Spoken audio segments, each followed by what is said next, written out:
Mientras que la guerra entre Ucrania y Rusia, el diseño táctico y los avances llaman la atención en el frente, en los primeros días de los ataques de Rusia, con su rápido avance y maniobras que pueden considerarse exitosas, nos hizo pensar por un momento que este trabajo no duraría mucho. Sin embargo, con la valiente postura de Ucrania, su líder y su pueblo, y el apoyo de municiones y el equipo de los Estados Unidos, la Unión Europea y algunos países aliados, las posiciones cambiaron repentinamente y el progreso de Rusia se detuvo. Sin darse cuenta de lo que sucedió, Rusia también logró recuperar muchos lugares que perdió al realizar contraataques contra Ucrania. La guerra ahora se concentra en Bakhmut y Avdiivka. Rusia está movilizando casi todo su poder para estos dos lugares, pero Ucrania aún continúa resistiendo e infligiendo bajas a Rusia. Parte del éxito en el frente tiene que ver con la planificación y los ataques tácticos.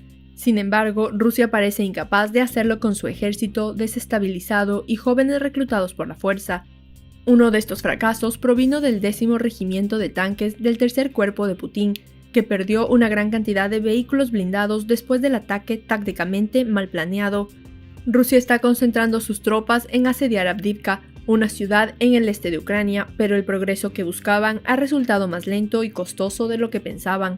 El 10º Regimiento de Tanques de Rusia probablemente perdió la mayoría de sus vehículos blindados, como resultado de una serie de incompetencias. Rusia se está enfocando en su misión de rodear Avdiivka, una ciudad en el óblast de Donetsk, según el último informe de inteligencia del Ministerio de Defensa. Según una actualización de primera línea de un medio de comunicación, sugirió que a pesar de los grandes esfuerzos del ejército ruso, su avance fue mínimo e infligieron grandes pérdidas a los vehículos blindados. Las siguientes declaraciones fueron incluidas en el artículo. Las pérdidas del 10º Regimiento de Tanques probablemente se deba a ataques frontales tácticamente defectuosos, similares a los de otros ataques blindados rusos recientemente fallidos, como alrededor de la ciudad de Vuhledar. Rusia negó haber atacado áreas residenciales durante la guerra, aunque todos los días golpeó edificios de apartamentos e infraestructura civil en Ucrania con ataques de artillería y cohetes.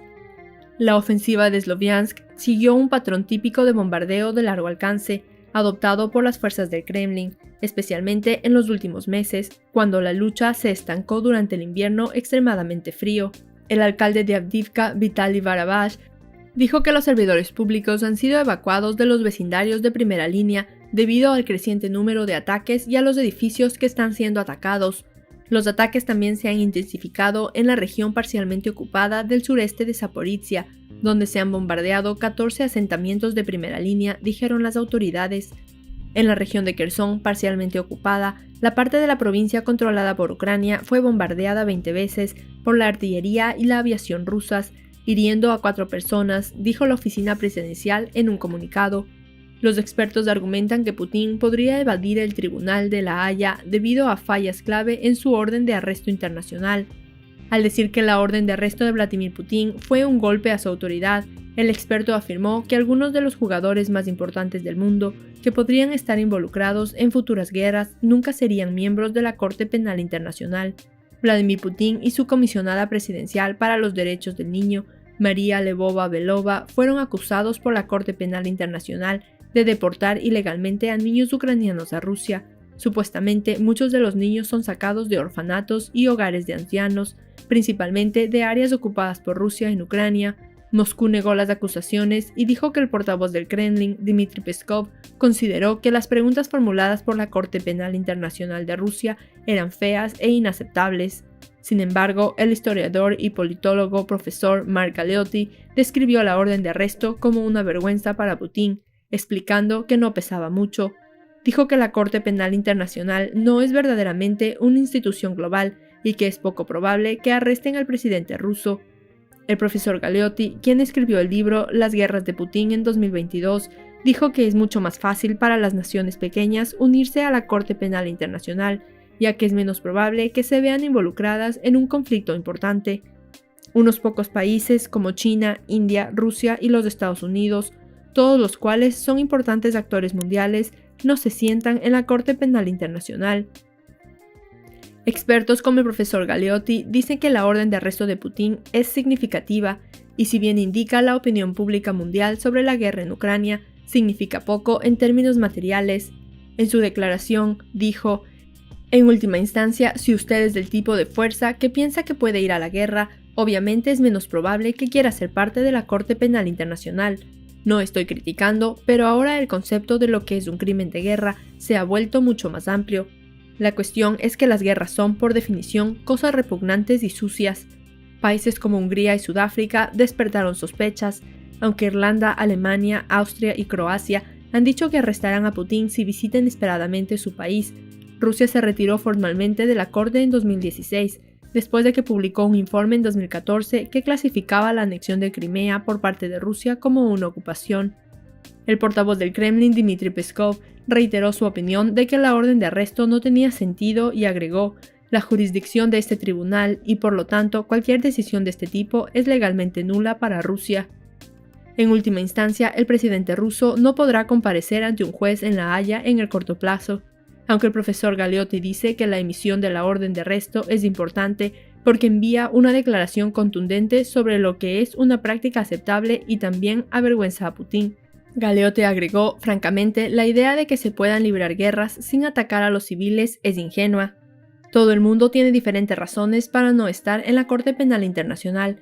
En este sentido, si eres de un país pequeño, que es poco probable que esté involucrado en algún conflicto importante, es mucho más fácil inscribirse en algo como el Estatuto de la Corte Penal Internacional.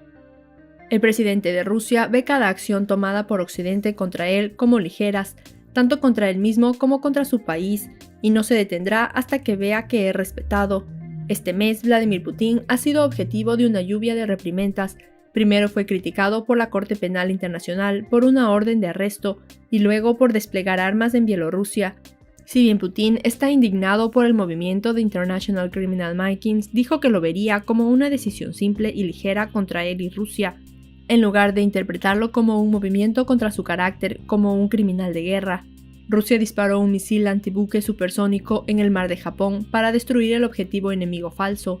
El Ministerio de Defensa ruso afirma que Moscú está probando misiles antibuque en el mar de Japón. El ministerio dijo esta mañana que 2 barcos lanzaron un ataque simulado con misiles contra un buque de guerra enemigo simulado a unos 100 kilómetros de distancia. Moskit, nombre del informe de la OTAN SSN-22 Sunburn, es un misil de crucero antibuque supersónico convencional y con capacidad para ojivas.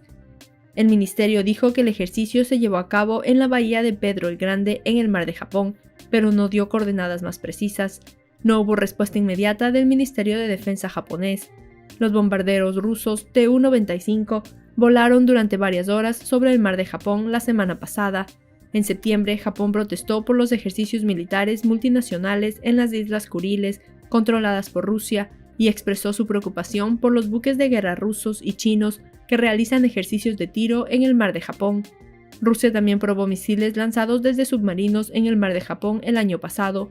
El secretario del Consejo de Seguridad de Rusia, Nikolai Patrushev, afirma que Washington está presionando a Tokio para que se militarice una vez más. Las fuerzas de autodefensa de Japón se están convirtiendo en un ejército de pleno derecho, capaz de realizar operaciones ofensivas.